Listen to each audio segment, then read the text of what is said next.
I got the sense Edie had spent a lot of time here, before my mom sealed the doors.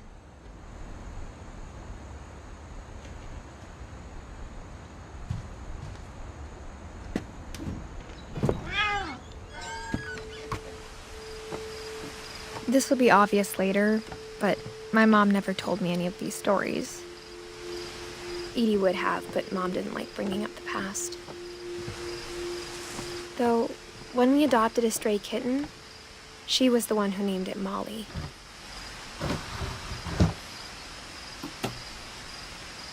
I spent a lot of time in Great-Grandma Edie's room.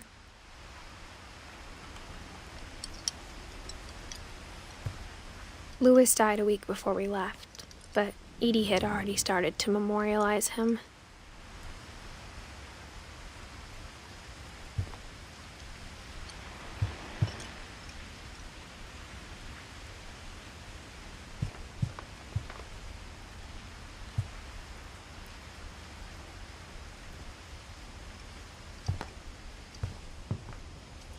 When Edie told people Sven was killed by a dragon, she could also have said he was building a dragon-shaped slide that collapsed.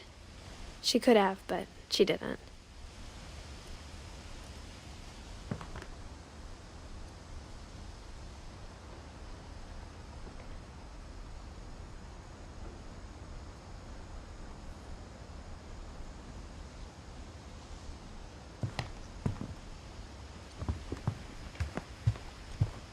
Her room was like a museum.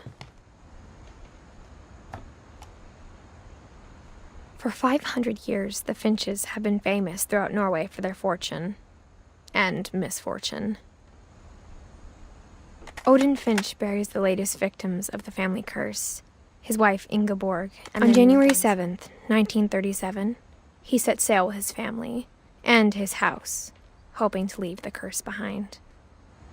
But 40-foot waves off the coast of Washington send the house and Odin to the bottom of the sea. Odin's daughter Edie, with husband Sven and baby Molly, step ashore on their new home, Orcas Island.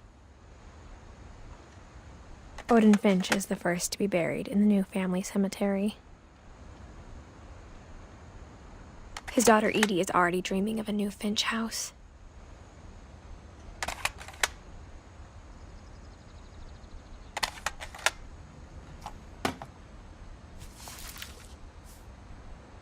Whatever's wrong with this family, it goes back a long ways.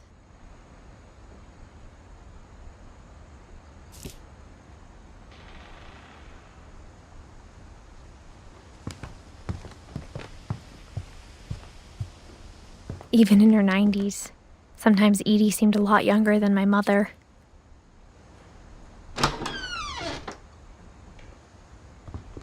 The only trace Grandpa Sam's first wife, Kay, left on the house was the pink bathroom. It was a pretty big trace.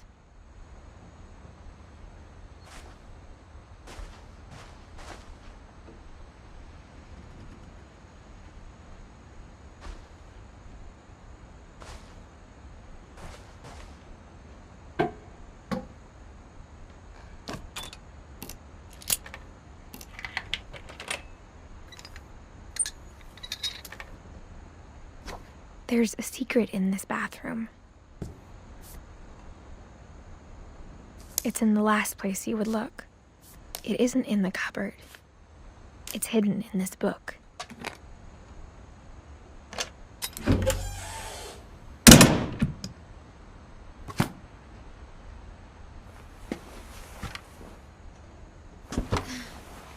Sven gave Sam an old camera he'd refurbished.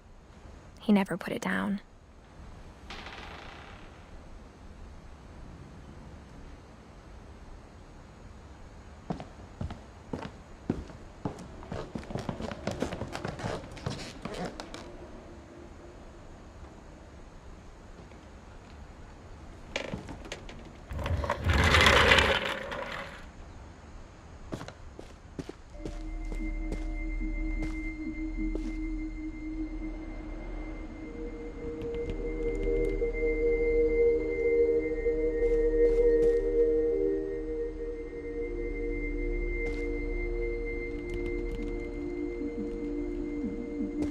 knew Grandpa Sam had a twin, and that he never talked about him.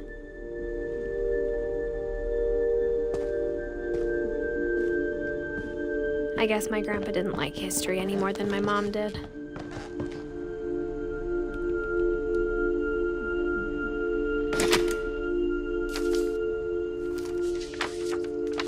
How I Want to Remember My Brother by Sam Finch. The thing I remember is that when he made up his mind, that was it.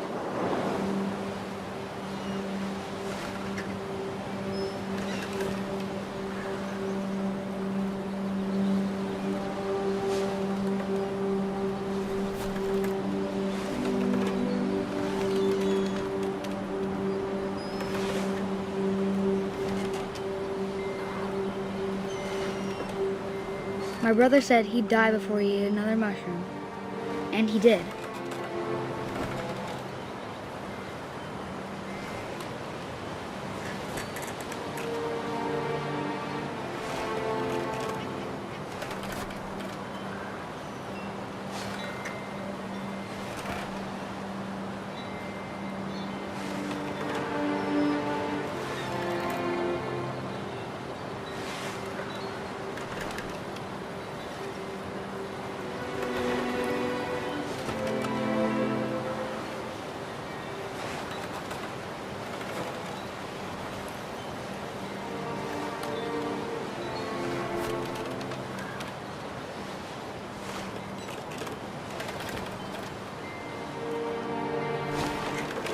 At Barbara's funeral, we swore we'd never be afraid again, and he wasn't.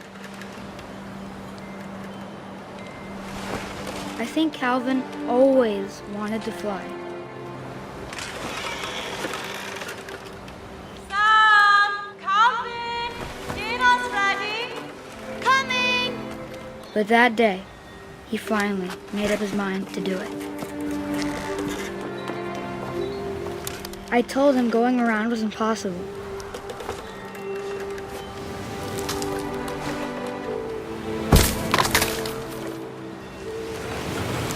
Maybe if I hadn't said that.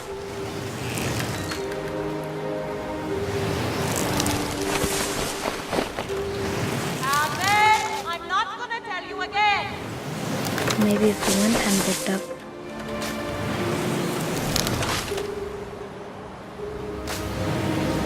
Then maybe he'd still be here.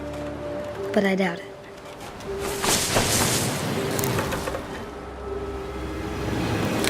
I think he'd already made up his mind.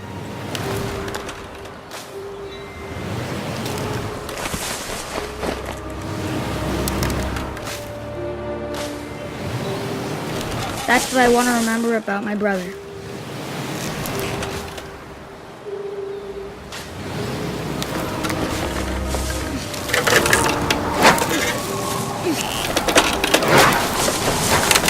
The day he made up his mind to fly.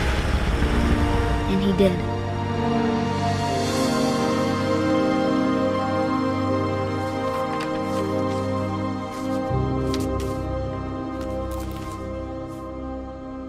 Calvin's story felt strangely familiar.